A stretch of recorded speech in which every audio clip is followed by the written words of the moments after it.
Assalamualaikum warahmatullahi wabarakatuh. Tungsten inner gas. Nah, siswa sekalian, pengelasan TIG ini hampir sama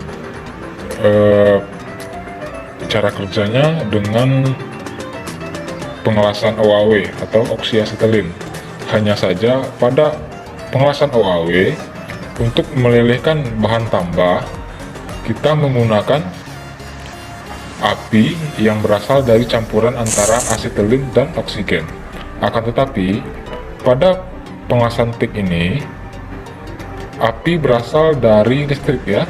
Jadi, busur api akan menyala pada elektroda tungsten dan akan melelehkan bahan tambah seperti itu. Langsung saja kita mulai. Yang pertama, prinsip lastik atau tungsten inner gas. Nah, proses lastik menggunakan elektroda non-consumable atau elektroda yang dapat digunakan berkali-kali, dan juga menggunakan gas pelindung berupa gas argon dan helium untuk melindungi hasil las. Yang kedua, proses pengelasan TIG juga dapat dilakukan tanpa menggunakan filler metal atau bahan tambah. Busur listrik menyala di antara ujung elektroda tungsten dengan permukaan benda kerja. Busur listrik akan mencairkan bahan tambah atau bahan pengisi. Area las akan dilindungi oleh inner gas, yaitu gas argon dan gas helium. Yang ketiga, dalam pengelasan TIG, elektroda tungsten tidak mencair, hanya berfungsi untuk membangkitkan busur api. Logam pengisi dimasukkan ke dalam busur api tersebut hingga logam pengisi mencair bersama benda kerja, larut, dan membeku bersama. Nah, kira-kira seperti inilah gambarnya siswa sekalian. Yang ini merupakan elektroda tungsten, dan ini adalah bahan tambah atau filler metal. Ini merupakan busur listrik akan menyala nanti di ujung elektroda tungsten dan permukaan benda kerja. Nah, busur api listrik ini akan melelehkan bahan tambah sehingga bahan tambah akan melebur dengan benda kerja dan membeku bersama. Nah, hasil las ini akan dilindungi oleh gas argon dari pengaruh buruk udara luar seperti itu. Kira-kira siswa sekalian paham ya prinsip kerja dari las TIG. Oke, kita lanjut.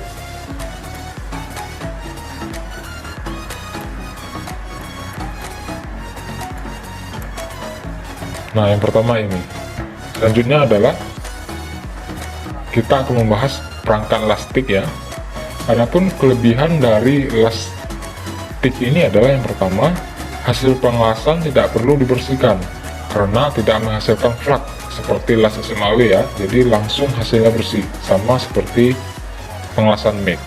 Yang kedua, hasil las lebih kuat karena penetrasi lebih dalam dan ketahanan korosi yang lebih tinggi. Yang ketiga, stabilitas busur yang tinggi. 4. Tidak terjadi penyebaran panas yang berlebihan. 5. Meminimalisir terjadinya cacat las. Yang keenam, beban kesehatan akibat asap las relatif rendah karena dibandingkan dengan las SMAW, asap lastik ini lebih rendah seperti itu. Dan yang terakhir adalah juru las tidak bekerja dengan elektroda habis pakai. Nah, tidak seperti las SMAW, lastik ini elektrodanya bisa digunakan berkali-kali seperti itu. Nah, adapun keterbatasan dari lastik ini adalah yang pertama, elektroda tungsten dapat mempengaruhi hasil las menjadi keras dan kertas. Yang kedua, pada saat penggantian filler metal atau penggantian bahan tambah, gas pelindung dapat mempengaruhi logam lasan seperti itu. Nah, yang ketiga, peralatannya lebih mahal dibandingkan peralatan las SMAW. Dan yang terakhir, juru las harus menggunakan pelindung mata karena sinar dan gas yang dihasilkan oleh busur tungsten dapat merusak mata seperti itu. Kita lanjutkan. Nah, ini merupakan komponen utama dari lastik. Bisa dilihat, ini adalah tabung gas argon untuk melindungi hasil las ya. ini regulator, dan flow meter. Ini merupakan argon hose atau selang argon. Nah, ini power supply, ini welding kabel. Nah, ini kabel adapter, dan ini adalah kabel dan hose. Jadi di sini nanti bergabung antara hose gas argon dan kabel dari power supply. Dan ini adalah torch. Ini adalah komponen utama dari lastik. Kita bahas satu persatu. Jadi power source itu merupakan sumber energi yang digunakan untuk menyalakan busur listrik pengelasan. Yang kedua, inert gas supply merupakan tabung yang berisikan gas mulia yang digunakan untuk menyuplai gas pelindung dalam pengelasan. Ingat, kita menggunakan gas mulia ya, yaitu gas argon ataupun helium. Yang ketiga, flow meter dan regulator. Nah, adalah bagian yang berfungsi untuk mengatur laju aliran gas dari silinder supply. Yang keempat, selang gas berfungsi sebagai penghubung aliran gas dari tabung menuju stang las. Yang kelima, kabel adapter atau connecting digunakan untuk mengikat atau menyambung kabel las dan selang gas menuju stang las. Yang keenam, welding torch berfungsi untuk menyatukan sistem las, yang berupa penyalaan busur dan perlindungan gas pelindung selama dilakukan proses pengelasan. Yang ketujuh, elektroda tungsten sebagai pembangkit busur nyala selama pengelasan. Dan yang terakhir adalah bahan tambah atau filler metal. Nah, jadi siswa sekalian, welding torch itu terdapat lagi beberapa komponennya ya. Nah, yang pertama nozzle gas, ini bisa dilihat yang nomor satu ini adalah nozzle gasnya. Yang kedua, elektroda tungsten adalah ini, bisa dilihat yang di dalam ini elektroda tungsten. Yang ketiga, collet. Nah, tiga ini collet ini berfungsi untuk menjepit elektroda tungsten. Terus yang keempat, ada tutup kepala. Nah, ini merupakan tutup kepala. Yang kelima, ini adalah lorong gas pelindung. Jadi gas pelindung nanti akan masuk ke sini ya, dan keluar di nozzle untuk melindungi hasil las. Yang keenam, ini merupakan tombol pembakar ya. Jadi ini kita tekan ketika nanti akan melaksanakan proses pengelasan. Dan yang ketujuh, ini adalah saluran gas. Yang ketujuh saluran gas.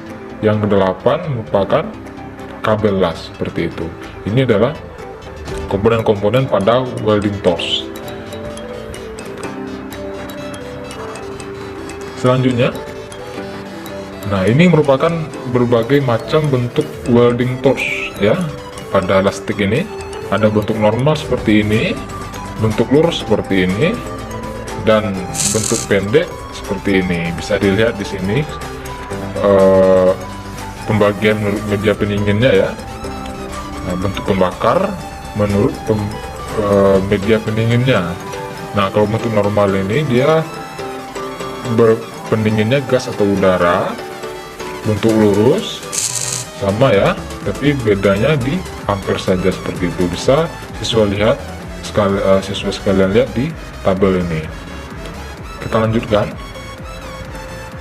Nah, ini merupakan regulator pada botol gas ya, Jadi siswa sekalian, di sini terdapat dua manometer ya. Ini manometer isi untuk mengukur tekanan isi dari tabung gas, dan ini adalah manometer kerja untuk mengukur tekanan aliran dari gas tersebut. Nah, misalnya ini adalah katup botol, ini skru penyetel ya, dan ini adalah gas atau hose ke saluran pembakar, seperti itu. Nah, jadi regulator ini terdiri dari dua jenis. Ada regulator dengan manometer. Nah, ada dua ya, ini tekanan isi, ini tekanan kerja. Jadi debit gas yang dikeluarkan ditunjukkan dengan jarometer pada manometer. Nah, debit gas yang dikeluarkan ditunjukkan dari jarum yang ada pada manometer isi ini, seperti itu. Nah, ini ada keterangannya. Yang pertama, manometer tekanan isi. Yang kedua, manometer jumlah aliran gas. Nah, ini satuannya liter per menit. Yang ketiga, skrup penyetel aliran gas. Yang keempat, katup penutup. Yang kelima, kapiler. Kelima ini ya. Yang keenam, tanda macam gas. Ini adalah jenis gasnya. Yang ketujuh adalah warna kode pengenal untuk gas. Nah, ini yang ketujuh. Ini merupakan jenis regulator dengan manometer. Ada lagi jenis regulator dengan gelas pengukur. Nah, jadi debit gas yang dikeluarkan ditunjukkan dengan bola apung ini. Nah, biasanya siswa sekalian menggunakan jenis regulator ini pada pengelasan mic seperti itu. Nah, adapun keterangannya, ini merupakan yang pertama, nomor 1, manometer tekanan isi. Yang kedua, gelas pengukur debit gas. Nah, dengan bola apung ini ya. Nanti di sini ada angka 1, 2, 3 dan seterusnya. Yang ketiga, ada nomor 3 ini adalah katup pengatur. Yang keempat, tanda pengenal macam gas. Yang kelima, kode pengenal untuk gas seperti itu. Nah, siswa sekalian, itulah tadi merupakan komponen-komponen utama dari pengelasan TIK ini.